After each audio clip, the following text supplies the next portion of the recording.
think I have a good feeling about this one. He's different. Hello guys, hi, and welcome back to Danny's Academic Corner. As you can see from the title of today's video, we are going to talk about Mjolo. We're going to be talking about dating, relationships, whatever you want to call it. We're going to talk about that. So, okay, you're probably thinking at this point, isn't this channel about the academic journey and talking about research and skills development and all the things that concern academia? Yes, of course, we do talk about that here. But before we are academics, we are people. We are people with emotions. We are people who develop attractions to other people. And I believe that when we enter into, like a university or an academic space, yes, we have our goals or our professional ambitions, but yeah, we interact with other people, especially in a place like university. You meet people from different cultures, different backgrounds, and a little something develops, and you want to see where that heads. And it's wonderful when that blossoms into a relationship. You support each other, you help each other in your academic goals, or you just have a good old time and you get to know someone. It's fun, you go out, you hang out. I think that's wonderful because you can't just be all about work, hustle, grind, school. You need a balance, you need some relief. Okay, no, on a serious note though, like I said, relationships are wonderful, they are exciting, but they can be very distracting. Very, very, very distracting. And I think it's about finding a balance at the end of the day between your personal or relationship life while studying or pursuing an academic goal. So that's kind of what I want to talk about in today's video. Now, just a disclaimer, I am in no way an expert when it comes to dating or relationships. In fact, I really just want this video to be a conversation, and I want to share maybe some experiences or lessons from my, my dating experiences, the good, the bad, and the ugly. Alrighty, so I think when it comes to dating though, there are three distinct phases when it comes to a relationship.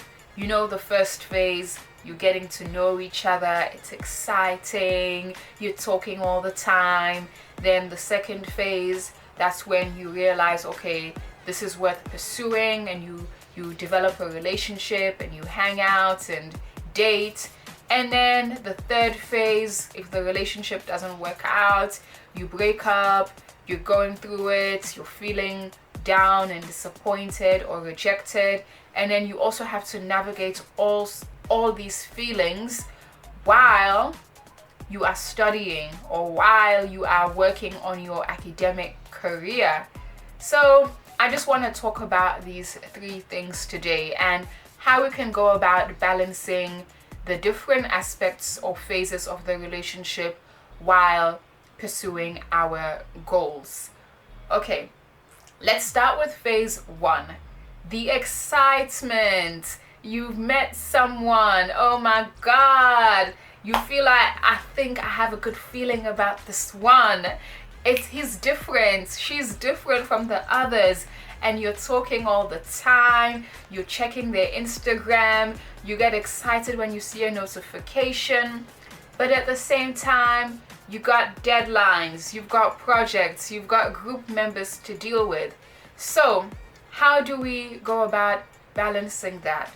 Well, first of all, the word is communication. I know it's one of those cliched words that is always used when it comes to relationships, but really it's very important to simply communicate your priorities and set your boundaries from the onset.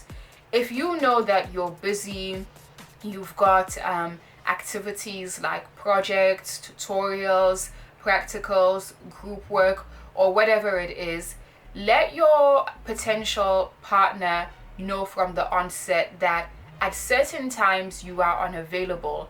That's actually going to help you, because then that person is not going to contact you. If they respect your boundaries, they won't contact you during the times that you're busy.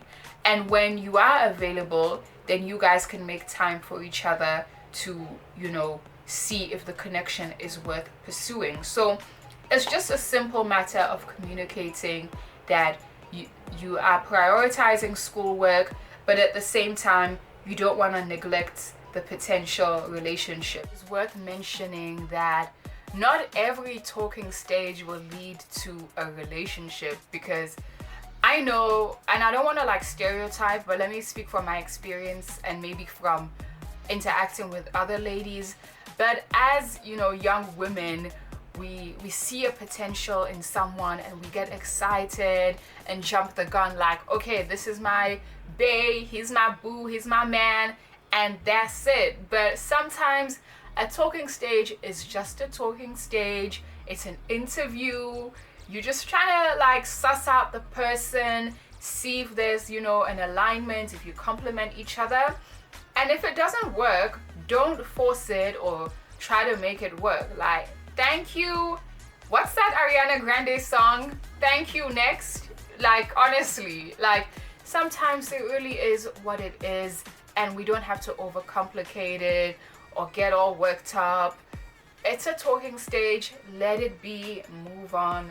There's other fish in the sea, just to keep it point blank simple. Now, let's say, okay, you decide that the person is worth pursuing, and you are in a relationship now, and there's the honeymoon phase. You're excited, you're hanging out all the time, you wake up, you think about them, you go to bed, you're thinking about them. Again, you have to communicate and set boundaries as a couple. If the person is also studying, they also have their own goals and deadlines and activities that they also need to do. So if it's a healthy relationship, you guys will actually support each other to achieve your individual goals. So again, once you've established that you are in a relationship, make time for each other, because that is important too. Make time for the relationship, make time to hang out, but at the same time, realize that you are individuals outside of the relationship. You have your individual goals, you have your individual projects and assignments. So you also need time apart to do those things. And then on top of that, you are individuals outside of each other in terms of your friends, in terms of your family. So I think, just to add to that, make sure you make time for the things and the people that you love while you are in a relationship and while you're pursuing an academic goal. It's very important, and I think that was a mistake I made in my earlier experiences with dating. We meet someone and then you just want to make them the center of your universe, but there's honestly life outside of the relationship. Alright then, final point is, when there's a breakup or when there's some sort of conflict or disagreement, and often that comes with feelings of sadness, of anger, disappointment, rejection, and you still gotta deal with your academic demands. I mean, I was writing my master's thesis while I was going through a breakup. I don't know how I did it, but let me just say God is good. But in all honesty, I think there is that aspect of compartmentalizing your feelings and your goals. And I think that is one area, I wouldn't say I perfected it, but that's one area that I would say that I worked on from an early phase in varsity. Compartmentalizing the people that I'm interacting with or the relationships while studying.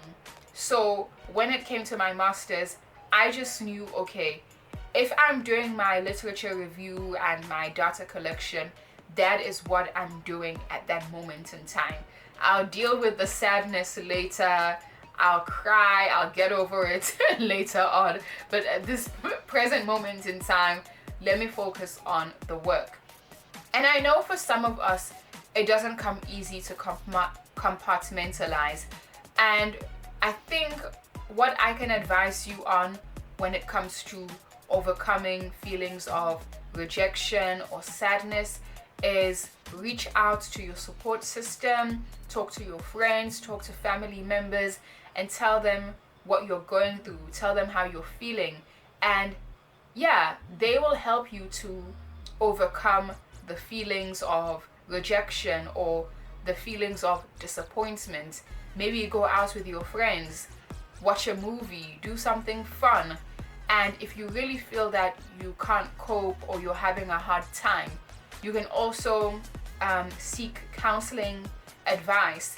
Many universities offer counseling services, psychological counseling, academic counseling. Just let people know that you're having a hard time and it's impacting your academic life.